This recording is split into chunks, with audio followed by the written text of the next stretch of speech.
Assalamualaikum warahmatullahi wabarakatuh. Perkenalkan, nama saya Noviana Aulia Karisma dengan NIM 71014222181. Di sini saya akan menceritakan sedikit mengenai jatuhnya Credit Suisse. Simak terus ya. The latest on the banking industry following. We start with the troubled global.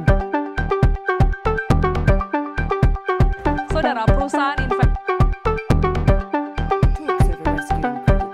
Baik, sebelum kita membahas mengenai masalah apa yang menerpa Credit Suisse sehingga bisa jatuh, bisa diakuisisi oleh UBS, di sini kita akan membahas lebih dulu apa itu Credit Suisse, siapa yang membangun, yang mendirikannya, seperti itu.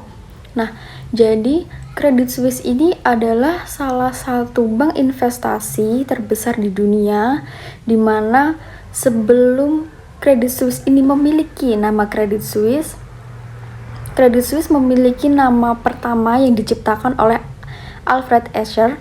Nah, beliau ini menciptakan pertama kali dengan nama seperti ini. Karena susah penyebutannya, jadi aku izin menuliskan namanya supaya tidak salah penyebutan. Pendiri dari SKA tersebut adalah Alfred Escher. Alfred Escher ini merupakan seorang politisi yang cukup terkenal dan juga pebisnis asal dari Swiss. Nah, beliau ini mendirikan SKA dengan tujuan untuk mengurangi pengaruh Bank Prancis dalam pembangunan infrastruktur atau perekonomian yang ada di Swiss. Seiring berjalannya waktu, SKA mulai berkembang dan semakin memperluas jangkauannya.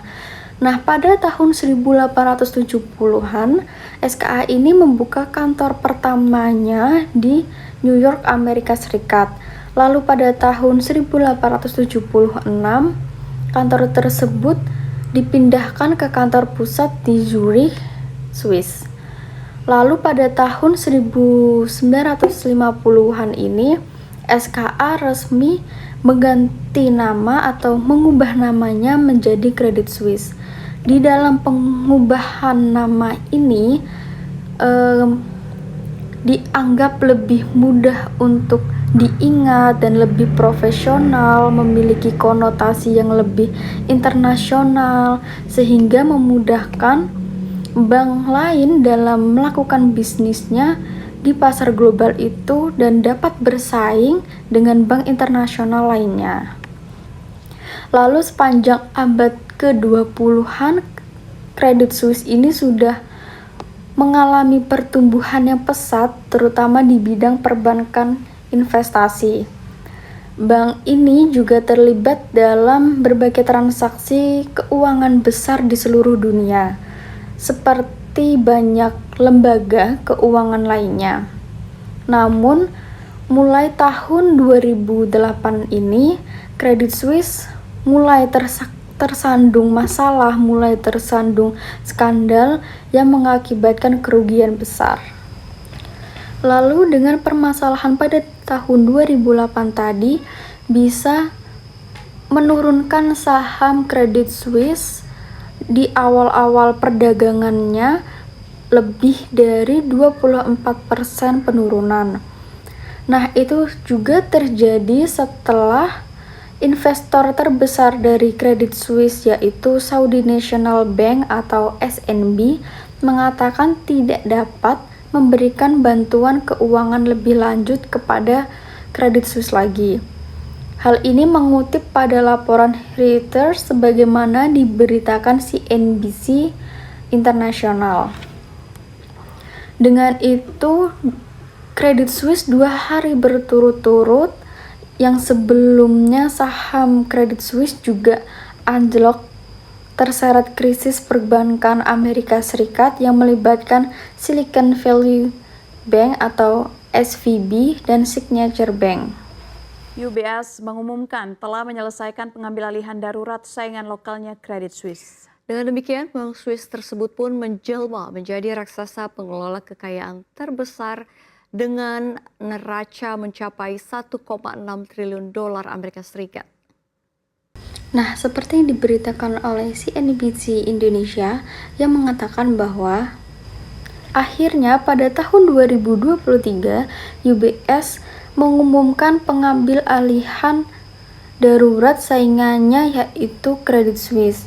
Dengan demikian, bank Swiss tersebut menjadi bank terbesar ataupun bank raksasa pengelola kekayaan terbesar dengan neraca mencapai 1,5 triliun US dollar. Kesepakatan perbankan terbesar sejak krisis keuangan global 2008 itu diprediksi dapat menciptakan tantangan, tetapi juga adanya peluang bagi klien, terus karyawan, pemegang saham, dan Swiss itu sendiri. Nah, bahkan Swiss tadi sempat ragu untuk mencapai keberhasilan menangani pengambil alihan tersebut. Grup perbankan yang mengawasi aset sebesar 5 triliun US dollar Amerika Serikat itu menjadikan UBS sebagai manajer kekayaan terbesar di dunia dengan terdepan di pasar keuangan utama yang seharusnya membutuhkan waktu untuk bertahun-tahun untuk tumbuh secara ukuran dan jangkauan. Namun di sini Bank Swiss atau kita bisa disebut UBS itu bisa melakukannya dengan cepat, berbeda dengan bank-bank lainnya. Nah, di sisi lain penggabungan ini juga mengakhiri 167 tahun Credit Suisse. Dalam beberapa tahun terakhir ini dirusak oleh skandal pajak ataupun bos yang tiba-tiba mundur hingga mengalami kerugian yang sangat besar. Bahkan saham Credit Suisse turun hingga 70-80% satu tahun terakhir. Puncaknya, Credit Suisse ini mengalami krisis likuiditas akibat penarikan dana yang besar-besaran terhadap nasabah.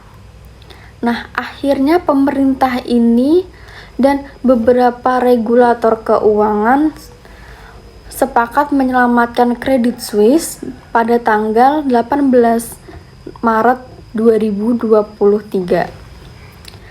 Nah, tadi kan pemerintah dan beberapa regulator keuangan yang ada di Swiss ini menyetujui membantu Credit Suisse untuk bangkit dari keterpurukan pada tanggal 18 Maret 2023.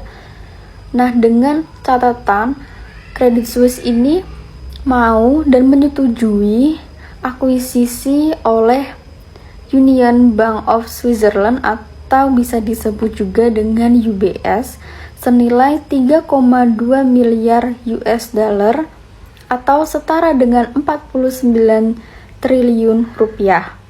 Nah, harga tersebut tergolong cukup rendah mengingat dana kelolaan Credit Suisse di tahun 2022 itu sendiri sebesar 21.000 triliun rupiah. Adapun kedua bank tersebut atau bisa disebut Credit Suisse dan UBS tadi sama-sama memperkerjakan 120.000 karyawan di seluruh dunia. Meskipun pada keterangan tersebut UBS telah mengatakan akan memangkas pekerjaan untuk mengurangi biaya yang telah dikeluarkan. Baik, sekian. Terima kasih sudah mendengarkan cerita mengenai jatuhnya Credit Suisse. Mungkin itu saja yang dapat saya ceritakan. Selebihnya mohon maaf. Wassalamualaikum warahmatullahi wabarakatuh.